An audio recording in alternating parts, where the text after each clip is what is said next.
battle at the Capitol. Obamacare has failed. Thank you. Big names rally with their parties to try to repeal or save the Affordable Care Act. House investigation.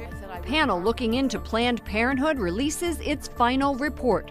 We'll talk to Chairman Marsha Blackburn.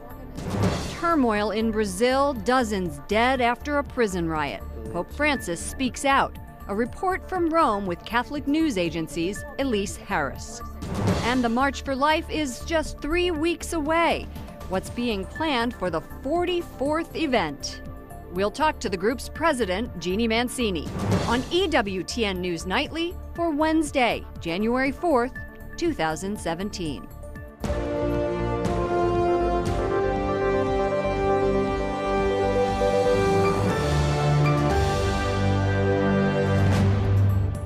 Don't want to pull the rug out from people while we're replacing this law. Showdown on Capitol Hill. Republicans huddle with Vice President-elect Mike Pence to repeal Obamacare as President Obama makes a rare trip to Capitol Hill to protect his landmark legislation. Good evening from Washington, D.C., and thank you to those joining us from around the world. I'm Lauren Ashburn. As soon as he is sworn in president, Donald Trump vows the first order of business will be to repeal and replace Obamacare. Wyatt Goolsbee was at the Capitol for the dueling meetings with Republicans and Democrats, and he begins our coverage from the White House. Wyatt. Lauren, with just 16 days left in office, President Obama is doing all he can to keep the Affordable Care Act from being repealed. But many Americans, including Catholics, say at least part of the health care law needs to go because it forces them to violate their faith. Dueling meetings on Capitol Hill today. In a last-minute scramble, Obama urging Democrats to save his signature law and his legacy. But Vice President-elect Mike Pence says change is coming. Obamacare has failed, and it has been rejected by the American people. But now it's the time for us to keep our promises. Step one will be to repeal Obamacare. The goal for Republicans is to get a bill dismantling the law to Trump by February 20th. Minutes before Obama and Pence met with lawmakers, Trump took to Twitter, saying, "Massive increases of Obamacare will take place this year, and Dems are to blame for the mess. It will fall of its own weight. Be careful." I'm sure Catholics have some of the same concerns that a lot of people do with Obamacare. Angela Flood, a Catholic advisor to Trump, says many Catholics hope Congress will do away with the HHS mandate, which forces employers to cover birth control and abortion. I think Catholics and people of all faiths can be assured that the new administration will have a greater respect for religious belief than what we've seen in the previous administration. The same bill undoing Obamacare could also include defunding Planned Parenthood, according to the head of the House Budget Committee. The funding piece of that will be decided as well during that reconciliation process. But it won't be easy. According to a nonpartisan watchdog group, repealing the ACA in its entirety would cost roughly $350 billion over a decade. The same group also says repealing parts of the law could cut costs. Democrats are washing their hands and warning Republicans. When they repeal, and they make a move to do that, they're going to own this issue entirely. They can't blame us for taking away health care and insurance from 20 million people at that point. That'll be all on them. Democrats also accuse Republicans of not having a replacement for Obamacare, but today Speaker Paul Ryan denied that, saying they have lots of ideas, but it's just about coming together and honing the best way to do it. Lauren? Wyatt, it's not very often we see President Obama on Capitol Hill, especially with just days left in his term. Could Obamacare survive a Trump presidency? It doesn't seem very likely right now, Lauren. Obviously, Republicans control Congress, and they'll soon have an ally in the White House. But today, the Republicans did make it clear they don't want to simply abruptly end Obamacare and the health care coverage for the millions of people who already have it. So the plan right now is they're working on creating provisions for a bill that would still repeal Obamacare, but it would make sure that the consumers and the insurers are still protected, at least during a transition period. Lauren? Thank you. Wyatt Goolsbee reporting from the White House. Democrats also accuse Republicans of not having a replacement for Obamacare. Speaker Ryan denied that today, saying they have a lot of ideas. It's just about coming to an agreement on the best way to do it. And as Wyatt just mentioned, the repeal of Obamacare also includes language to defund Planned Parenthood. This comes as the House panel investigating the abortion industry releases its final report. Jason Calvi has been combing through the 400-plus pages. Jason? Lauren, the report lays out possible crimes committed by those working in the abortion industry. The House set up this investigation in response to undercover videos. Remember, they claim that Planned Parenthood and others were illegally profiting on aborted baby parts. A one-year investigation wrapped up with this 471-page report. It points to many problems. One, the forms used when mothers donate their aborted babies to medical research. The consent form is misleading. It says that donations of tissue have resulted in cures for such diseases as Parkinson's, Alzheimer's, and cancer. And that is clearly a lie. Missouri Republican Vicky Hartzler is one of the lawmakers asked to investigate the abortion industry. They subpoenaed records from Planned Parenthood and their business partners, like STEM Express, a middleman company linking abortion providers with fetal tissue researchers. The report says STEM Express made $4.5 million in 2014. The report also says substantial evidence exists that Planned Parenthood clinics at least 51 times have overbilled Medicaid and improperly billed items to cover the cost of abortion services in violation of the Hyde Amendment. Democrats called the investigation a witch hunt and demanded it stopped. The panel's top Democrat, Illinois' Jan Schakowsky, says the panel leaves behind a legacy of lies, intimidation, and procedural misconduct. But Hartzler says the $1.5 million price tag for this investigation is worth it. Whenever you're talking about life, it is not too costly to certainly figure out ways to preserve life and to make sure that women are not being taken advantage of. This report lays out 9 organizations that have been referred to prosecutors, that the panel referred to prosecutors for a total of 15 different charges. Lauren? Jason, give us a few examples of the referrals. Well, one I'm thinking of is Planned Parenthood of Gulf Coast that the panel's referred. They say that there's evidence that they possibly were selling some fetal body parts to the University of Texas. So this case has been referred to Texas's Attorney General. And then another case that's been referred to the Department of Justice, the U.S. Department of Justice, is a case involving an abortion doctor that witnesses say may have killed babies that were already born. Jason Calvi reporting from the Capitol. Thank you, Jason. Joining us now is the Republican chair of the committee, Tennessee Representative Marsha Blackburn. Thank you for joining us. Good to be with you. Thank you. You've been investigating this issue for a year and have come under intense criticism for it. Democrats have called it a $1.5 million witch hunt. The Democratic ranking member said the report is flawed and puts law-abiding doctors and researchers at risk. Now that you're done, what do you want Americans to know about Planned Parenthood?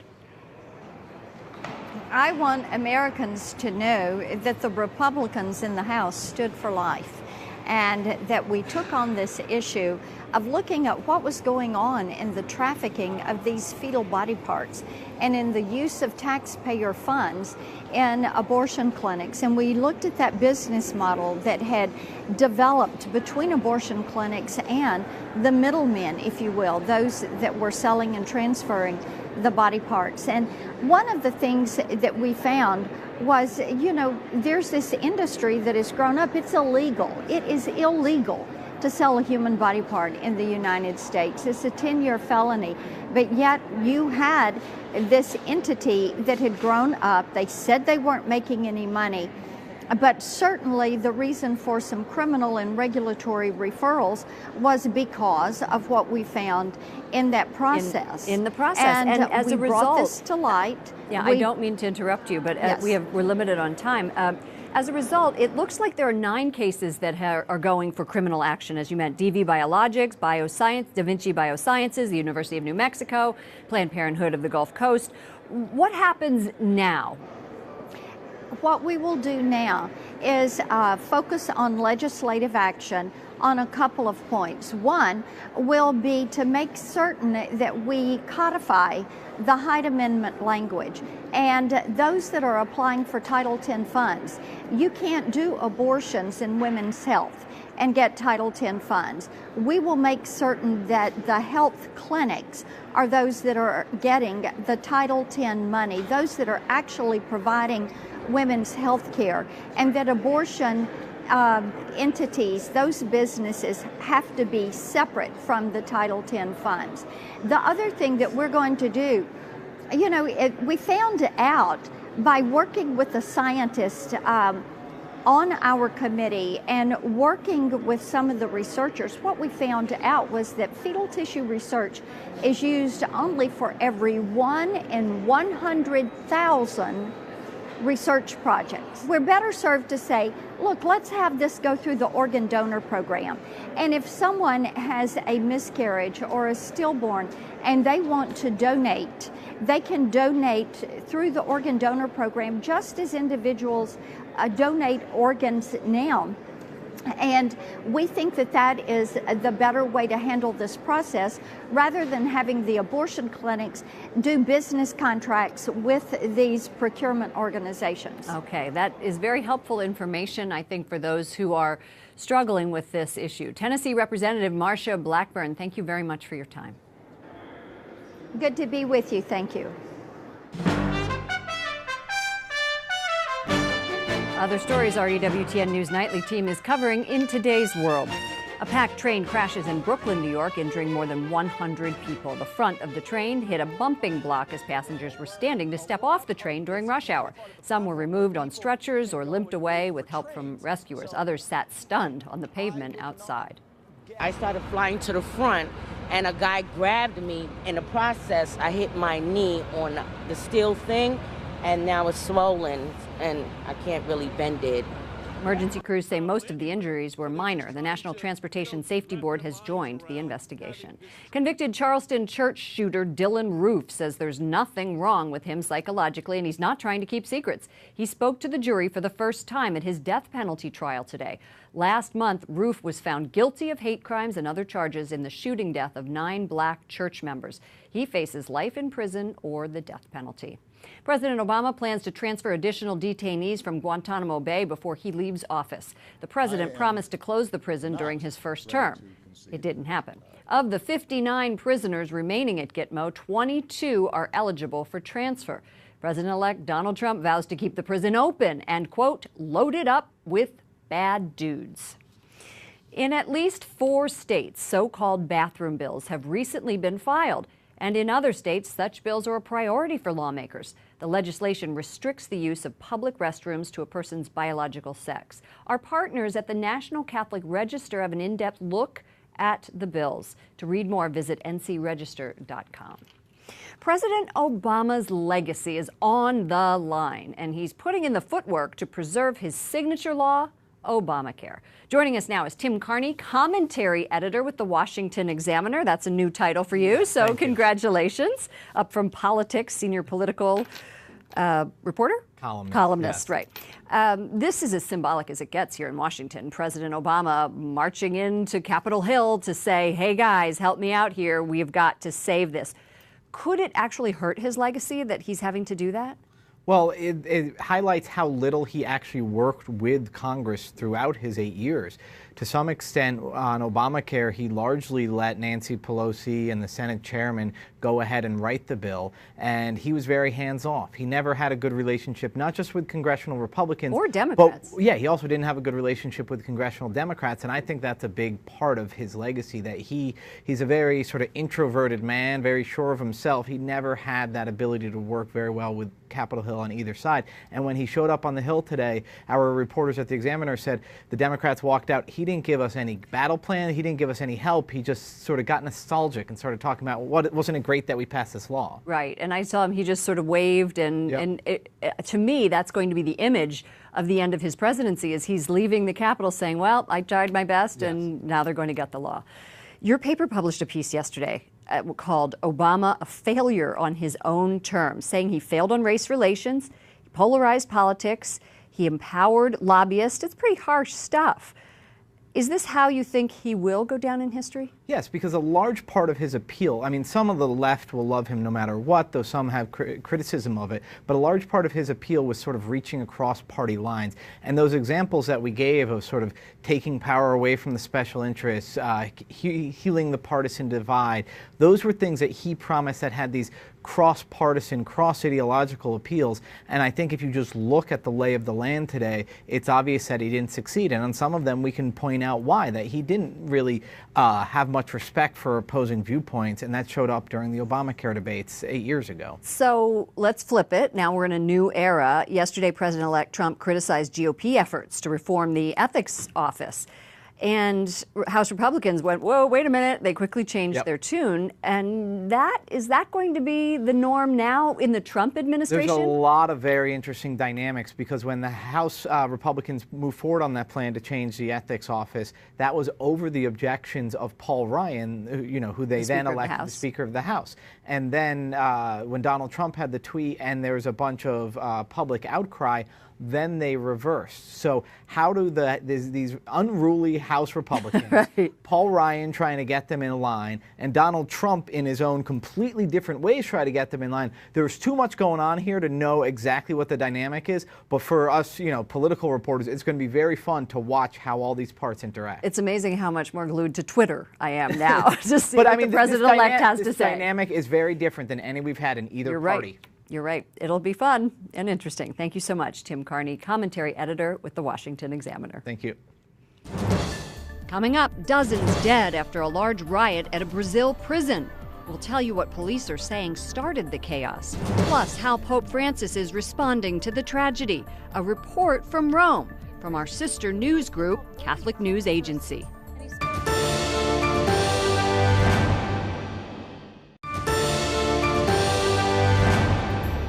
Turkish police say they've identified the gunman in the New Year's nightclub attack. The country's foreign minister hasn't publicly named him yet. The suspect seen here is wanted for the attack, which killed 39 people. Police have detained 20 people with suspected links to the massacre. A man is under investigation for his ties to the Berlin terror suspect. The 26-year-old Tunisian was detained in a separate case but dined with Anis Amri the night before the attack at a Christmas market.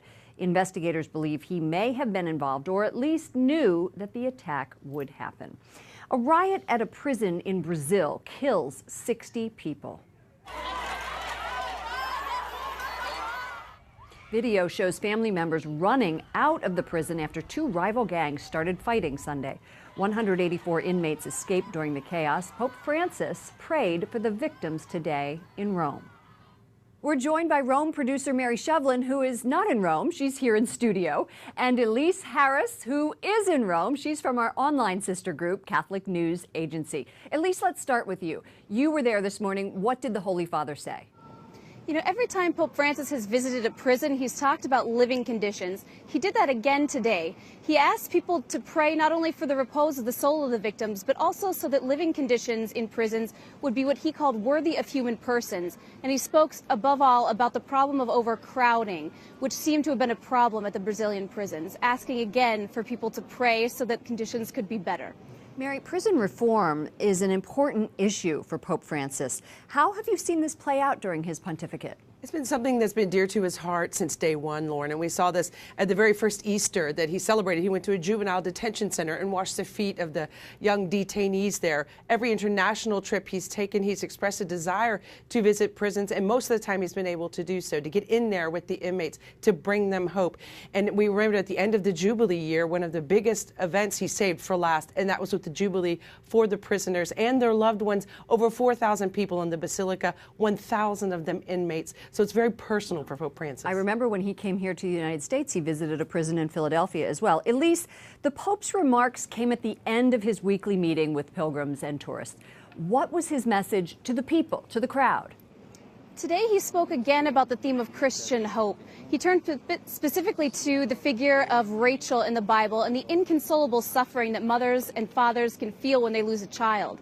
So he said that really the only way to console them is to try and understand their suffering as best as we can and to be close to them in that moment. Okay, thank you, Elise, in Rome. We appreciate it. Now, Mary, let's talk about what else is on the Pope's schedule this week. You're here, but you will be going back to Rome. We'll be sad to lose you. I'll be sad to go back and leave you all here, but the Pope is continuing to press on, busy as ever. Thursday, he announced this week that he'd be meeting with the quake victims and their families, people who suffered the devastating 6.6 earthquake in central Italy at the end of this summer. And not even to give the financial aid, Lauren, it's really about this revolution of tenderness that he continues to carry on after the Jubilee of Mercy. He just wants to bring them consolation and hope. They're still without homes. What about, I understand there's some baptisms in the Sistine Chapel. You're so lucky that you get to go there. This Sunday, he traditionally celebrates the feast on the Feast of the Baptism of our Lord, which is this Sunday. He will celebrate the baptisms of the newborns of Vatican employees. You must be a Vatican employee to have your child baptized by the Holy Father. That's wonderful. This Sunday. All right. Mary Shevlin, we're going to miss you, but we will see you back in Rome. It's been great to be here. Great. Take care. And EWTN will bring you 2 events from the Vatican later this week. The Epiphany Mass with Pope Francis will air Friday at 4 a.m. and noon. And the baptisms from the Sistine Chapel, which Mary mentioned, will air Sunday on the Feast of the Baptism of the Lord at 3:30 a.m. and noon. Up next, we're just 3 weeks away from the March for Life in the nation's capital. We'll get an update on the planning.